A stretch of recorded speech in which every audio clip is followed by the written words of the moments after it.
Okay, here we will talk about the quantization of the charge. It says electric charge is quantized restrict to certain values. And so actually it's like this formula, Q equals NE. N is integer, either positive or negative, depends on whether the polarity of the charge is positive or negative. So it can be any integer value, plus or minus 1 up to infinity. And E is a constant called the elementary charge. So this E is actually 1.602 times 10 to minus 19. Usually we only use up to 1.6 times 10 to minus 19 is good enough. But actually, if you want to have more significant digit, then it will be 1.602 times 10 to minus 19 Coulomb. So which is like the charge for an electron, which will be negative E, and the charge for the proton will be positive E. Okay, so here we can see in this table, so for electron, it is E minus or negative E, proton is positive E, neuron is electrically neutral, so nothing special. Okay, so here, when physical quantity such as charge can have only discrete value rather than any value, we say that the quantity is quantized. It is possible, for example, to find a particle that has no charge at all, or a charge of positive 10e, negative 6e, but not a charge, say 3.57e. Fractional electron is not okay. So here initially, here's a quick checkpoint. It says initially sphere A has charge of minus 50e. And sphere B has charge of positive 20e. The spheres are made out of conducting material and are identical in size. If the sphere then touch, what is the resulting charge on sphere A? Okay, so here, one of the important condition is that they are identical in size. So initially, we have two spheres. One is A, one is B, have identical size, and then A has charge of a negative 50e, and then for sphere B it has a charge of a positive 20e. So so then they touch each other. So that the charge amount will be equalized. So suppose you use a thin wire to connect them together. So that some of the charge will go here. Then the charge on them will be equalized. And then it asks you what is the resulting charge on sphere A. So can you answer it quickly?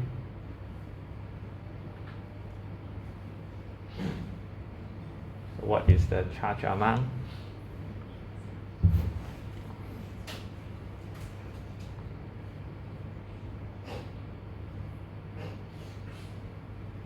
So what is the total charge? What is the total charge here? Total charge, negative 50 plus 20. Right, this is the total charge. And then if they are separated into A and B equally, so we separate by 2. So it will be negative 50 plus 20 is negative 30. So it will be negative 15e, right?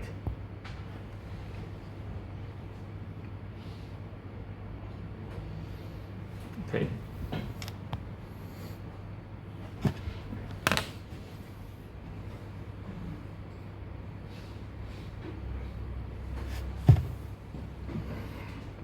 Okay, here is another sample problem.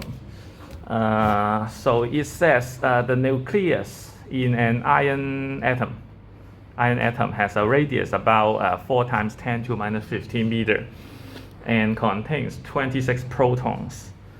What is the magnitude of the repulsive electrostatic force between two of the protons that are separated by 4 times 10 to minus 15 meter? So this is like this is the iron atom, the nucleus, the nucleus of the iron atom, and then this is the radius. It asks you maybe two of the proton, one is here, one is here. It asks you what is the repulsive force between them. So actually you should use the Coulomb's law because so far we only learned this formula. So actually this is like, for the proton, it will be positive E times positive E for Q1 and Q2. And then the R it provides is 4 times, actually I should write R squared here. Okay, so we can plug in the values. K is 8.99 times 10 to the 9th power.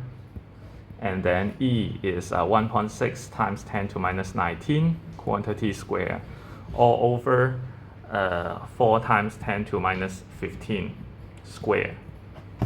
Okay, so this number is nothing but 14 Newton.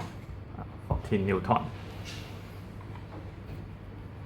So this is the repulsive force between two protons in the iron atom. Yeah, of course, you may say inside this nucleus, maybe every distance of the two protons are not different, but yeah, actually this is just an estimation of the distance between two of the protons, which makes sense. So, but yeah, actually the practical number is not so important. So for part B is ask you what is the magnitude of the gravitational force between those same two protons. So if you still remember in physics 1, you should have learned the gravitational force, which is like F equals G M1 M2 R squared. So which has a similar form with this Coulomb's force. So this is the electrostatic force equals the constant multiplied by the charge of the two particles and then divide by the square of the distance between them. So for the gravitational force, we have another constant. And for the numerator is the mass rather than the charge. And this is still the distance between them. So here we can plug in the values. For the G, capital G is 6.67 times 10 to minus 11. And then times the mass of a proton is 1.67 times 10 to minus 27 square. And then R is still the same, 4 times 10 to minus 15 square. Okay, so this attractive force is 1.2 times 10 to minus 35 Newton. So actually the number here is not so important and you will feel like, oh, it's just plug in the value in these two formula, which is nothing special. But here it wants to tell you that if you consider the nuclear model in high school chemistry, something like that, you know, an atom is like the nucleus and then some of the electrons are rotating around. So this is the nucleus. It consists of some of the protons and some of the neutrons. For the neutron, it's fine because it is electrically neutral. But for the protons, they have positive charge. So when you consider the Coulomb's force, there is a large repulsive force acting on them.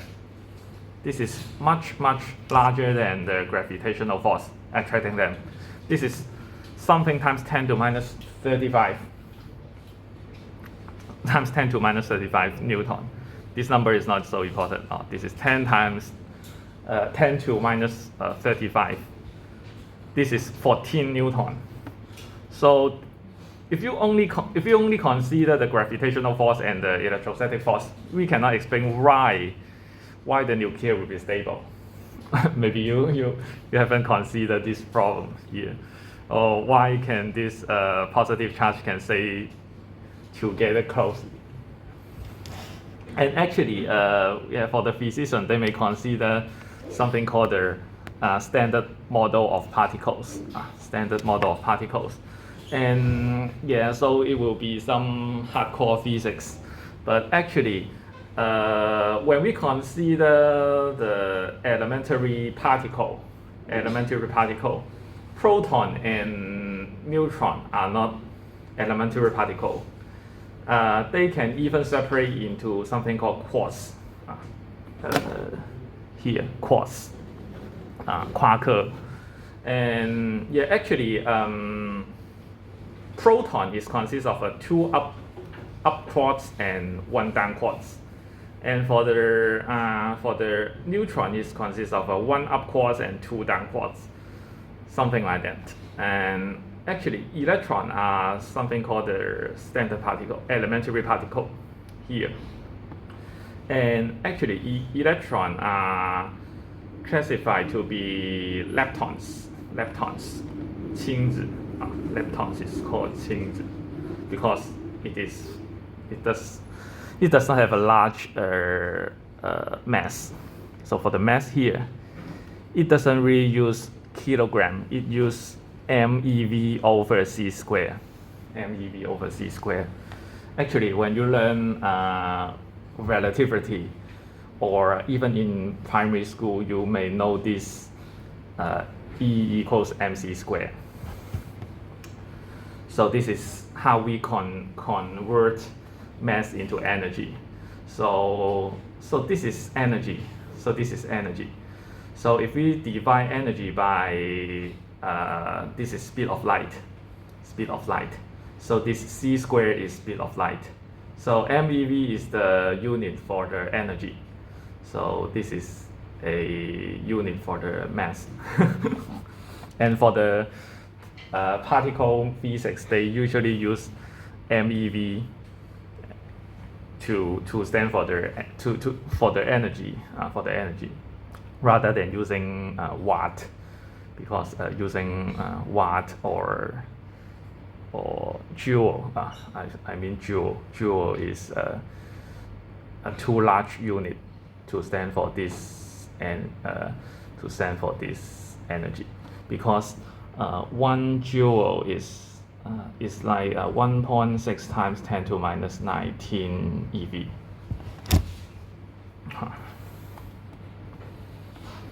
Actually, I think in this semester we will not go too deep, because we will not learn chapter 37, chapter 38 in this semester. But yeah, just let you know.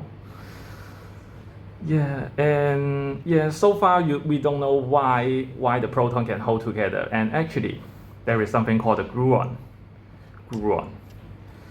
to hold the protons together. And gluon in Chinese is called 胶子. So to just like to glue them together. Yeah. So this is some hardcore physics. I don't know it very much. So I think it's just pretty much it. Okay. So the next part is called the conservation of charge, which means that we cannot create a charge or diminish a charge. So here, there is something called antimatter, antiparticles. So we have electrons. We have something called the positron, 正电子, positron. If you have the electron and its antiparticles, positron, meet together, then they will vanish each other. so that it generates large amount of energy. So this gamma is something like the gamma ray. So this is particle with a negative charge and positive charge. It becomes energy.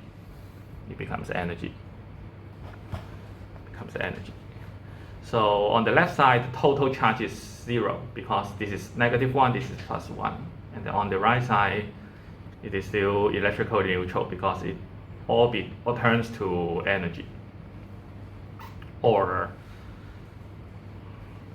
the other way around, you can have the energy and becomes negative charge and positive charge. Actually, for the lightning, it is a special case to generate positron. Actually, on the Earth, naturally, we cannot find much positron, but yeah, during lightning, there may be a good chance to generate the positron. So this is not so important, I think. I don't know it very well. And actually, this is called the electromagnetic spectrum. Just let you know something about the electromagnetic wave. Actually, we will come back to here in chapter 33. Yeah, so actually it tells you that for the electromagnetic wave, the most common way of the electromagnetic wave is the light. So this is the visible light. This very, very small part is the visible light. So you can see actually the rainbow here. So this is the visible light. And yeah, if you have a higher frequency, on the right side it has a higher frequency. On the left side it has a lower frequency. So on the other way around, on the right side it has a shorter wavelength. On the left side we have a longer wavelength. So it follows this equation, C equals F lambda. So C is the speed of light, 3 times 10 to the 8th power meter per second. So this is the frequency, this is the wavelength. So it should follow this equation. And yeah, and also we can also see that on the right side we have higher energy. If you have ever learned E equals HF. So for a photon, if it has a higher frequency, then also the energy of that photon is higher. Okay, something like that. And so this part is visible light, and on the right side it is ultraviolet, 紫外线. On the left side it is infrared, 红外线. And even for higher frequency, we have X-ray and gamma wave. These two arrows stand for the X-ray. This one is the gamma ray, which is the higher energy of particle in the universe. And on this side we have microwave, and then radio wave. So actually, if we use just say our mobile or using Wi-Fi, it is around 2.5 times 10 to the 9th hertz here. So when we use the Wi-Fi, or more precisely 2.45 times 10 to the 9th power, or 2.5 gigahertz. Or for the more advanced Wi-Fi, we may use 5 gigahertz band to transmit the signal. Actually, many people cannot distinguish what is 5 gigahertz and 5G in the communication. Actually, 5G is the short form for the 5th generation of communication system. And when you use the Wi-Fi, it may have 2.5G and 5G. It stands for 5 gigahertz. It uses the 5 gigahertz band. And actually, due to some physics characteristic, for the 2.5 gigahertz, the attenuation of the EM wave is smaller, so that it can propagate for longer distance without too much interaction. But for the 5 gigahertz, just say if we have a router there, and then maybe you just stand at the back of the wall, then what you receive is not so good. But for the 2.5 gigahertz, it might be still fine. You can still receive a proper signal. So actually, when you try to choose whether we should use a 2.5 gigahertz or 5 gigahertz, it should be like that. If you have a line of sight between the router and your mobile device, then you can choose 5 gigahertz to have a higher data rate. And if your mobile device do not have a strict line between the device and the router, then you should probably choose a 2.5 gigahertz so that you can receive a stronger signal, so that the data rate may be okay. So even for lower frequency, just say here around 100 megahertz is the FM radio, or even lower. Tens of megahertz is around for the FM radio or the TV signal, because even for lower frequency, the antenna array will be even smaller, so that it can broadcast the signal for several kilometers. Okay. Yeah, and for 5G communication, usually we'll use this part.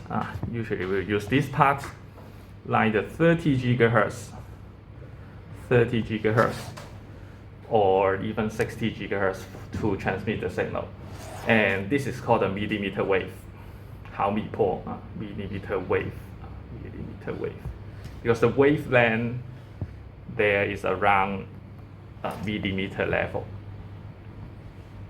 So they can use a very small antenna to receive those kind of signal. Okay, so yeah. Okay,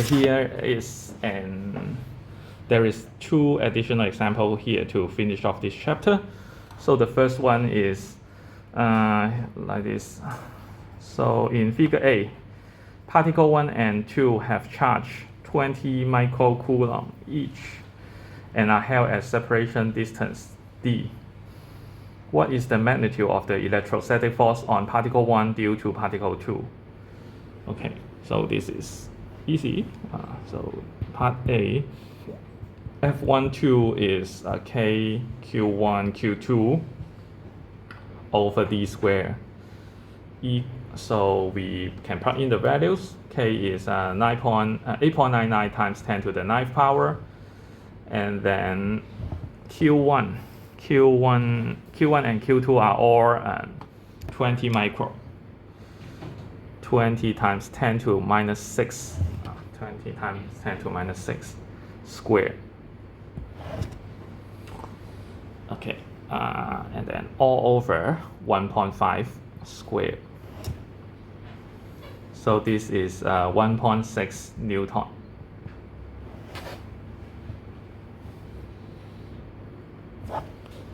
And for part B, particle 3 of charge 20 mu is positioned so as to complete an equilateral triangle. What is the magnitude of the net electrostatic force on particle 1 due to 2 and 3?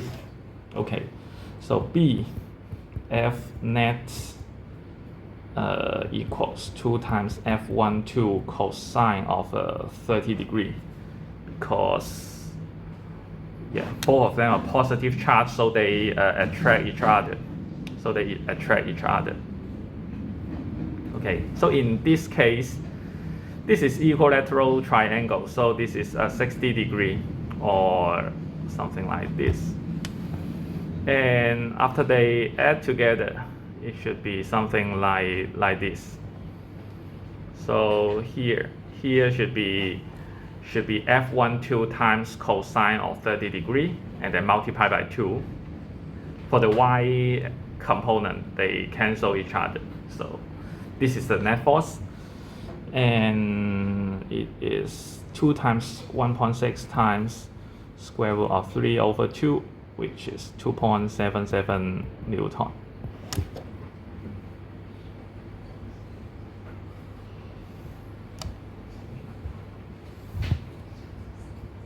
Any questions? Okay, so before we go to the second one, I remind you, I suppose you need to remember something called the scientific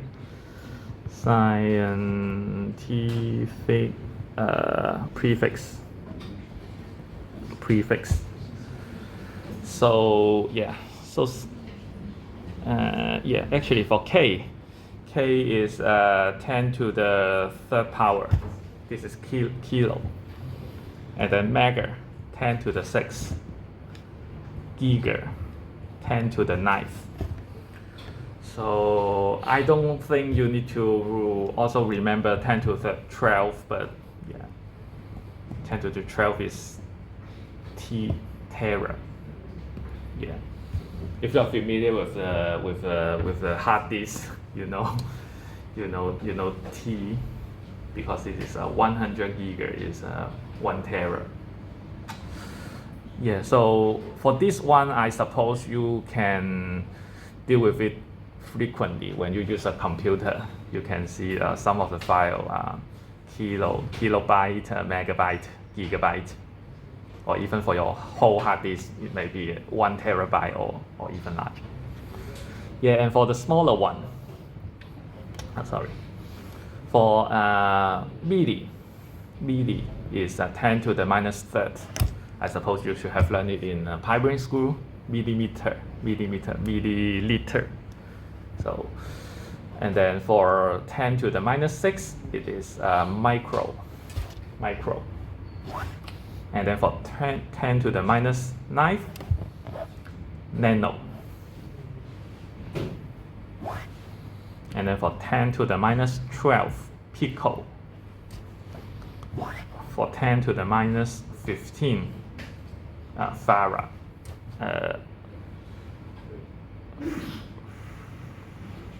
Not farad, femto.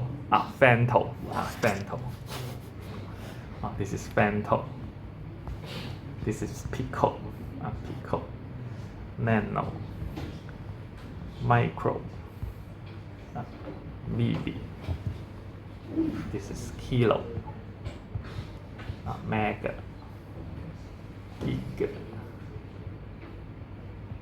Tera. Yeah, actually you don't really need to remember this, but actually you should remember. Suppose when you see micro, when you see 20 micro Coulomb, you should know it should be 20 times 10 to the minus 6 power. Don't try to ask it in the quiz. I will not answer that. In the quiz or exam, when you try to ask what is the meaning of a word, I may answer you. But if you try to ask what is micro, what is nano, what is pico, then I will not answer you. You should remember this scientific prefix.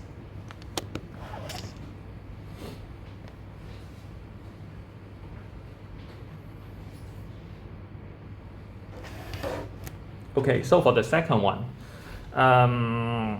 3 identical conducting sphere initially have the following charges: A 4Q, B minus 6Q, C 0.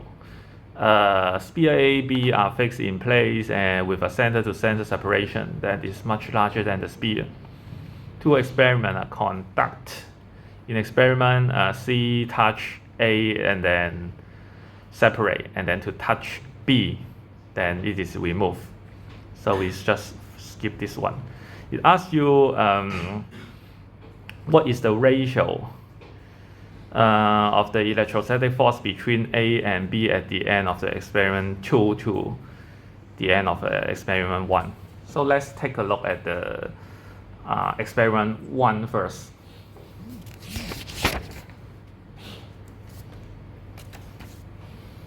So for the experiment 1, and then we have A, B, and C. So at the very beginning, it is as 4Q, negative 6Q, and then 0, like here. 4Q, negative 6Q, and 0. Okay, for experiment 1, sphere C touch A. So first, A and C touch each other. So it becomes this one, and then the total charge is 4Q plus 0 is 4Q. So it should be like 2Q, 2Q. And then B remains negative 6Q. And then they are separate. And then still C touch sphere B. B and C touch each other. So the total charge of B and C is negative 6 plus 2, which is negative 4. So divide by 2, which is negative 2Q, negative 2Q. And then A remains 2Q. So this is the final situation for experiment 1. And then for experiment 2, at the very beginning, it's still 4Q minus 6Q and then 0. So here, starting with the same initial state, the procedure is reversed. Sphere C touch B and then separate to touch A, then it is removed. So this is now B and C touch each other first. So B and C touch each other. Negative 6Q and 0 is negative 6. Divide by 2 is negative 3. So negative 3Q, negative 3Q. A remains 4Q. And the second procedure is now A touch with C. So A is 4Q, C is negative 3. Altogether is Q. So divide by 2 is 0.5Q, 0.5Q, and then negative 3Q for B. So this is the final situation for experiment 2. So it asks what is the ratio of the electrostatic force between A and B. So we don't really need to consider. So we only consider 2Q minus 2Q, 0.5, and then minus 3. At the end of experiment 2 to that at the end of experiment 1. So actually the force, the ratio of the force, F2 over F1. F2 is proportional to negative 3 times 0.5. Actually we just consider the positive value is fine because it just asks you the ratio. So it is like 0.5 times 3 over 2 times 2. Because for the electrostatic force, it is like F equals K times Q1, Q2 over R squared. And here we assume that R squared for both experiments are the same, so they cancel each other. K is also the same, so they cancel each other also, which means that F is proportional to Q1, Q2. F is proportional to Q1, Q2. So here we only need to consider 0.5 times negative 3 or positive 3. Or if you consider 0.5 times negative 3 all over 2 times negative 2. So we do the same as this one. So the answer is 0.375. 0.377. Okay. So far, any questions?